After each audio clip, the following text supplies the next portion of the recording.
I've been riding Union for at least 13 years, kind of made it official in 2011, and it's been quite the ride since. What I wanted out of the Falcor when we set out to design this binding was a binding that better reflected the nuances that come when you start to get into a more refined ride. We've pretty much gone to entirely asymmetric binding because, let's be honest, the feet are in fact very asymmetrical, and so you should have a binding that reflects it.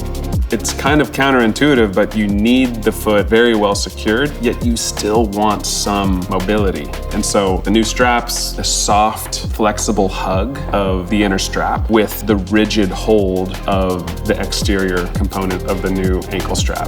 And the new base plate construction on it with 2 layers gives it a better transition of flex. You know, you have 4 power point extensions that come from the center mini disc, allows for very responsive back to forth. So it's a flexi binding so that you can poke grabs, give style, you know, feel and absorb impacts. But where the binding still is really rigid and responsive is the forged carbon spine on the Highback has kind of reimagined what a Highback can be. Like, it doesn't really flex backwards. You get flex side to side. And so you put a little bit of input into the Highback and you instantly have an uplift on the toe of the binding. Another thing worth pointing out with the new bushing is, you know, there's lots of different types of dampening.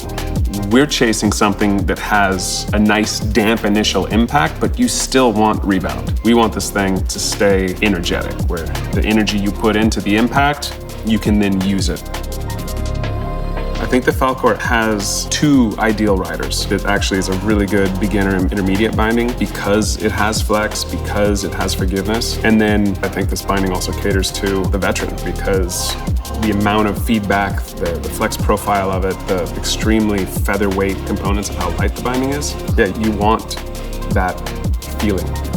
The subset of terrain that we have used to test this binding has been on the spectrum from ideal conditions in the backcountry to beautiful days on decent resort and everything in between. We really pared down and tried to make the most minimalist binding we could so that you essentially could grow nerves into the board. You know, it's the chasing of like that second nature, because when you're in the mountains and you're doing your thing, you want to be wholly connected to that moment. And any piece of equipment that's going to get in the way, it's not doing what it should be doing.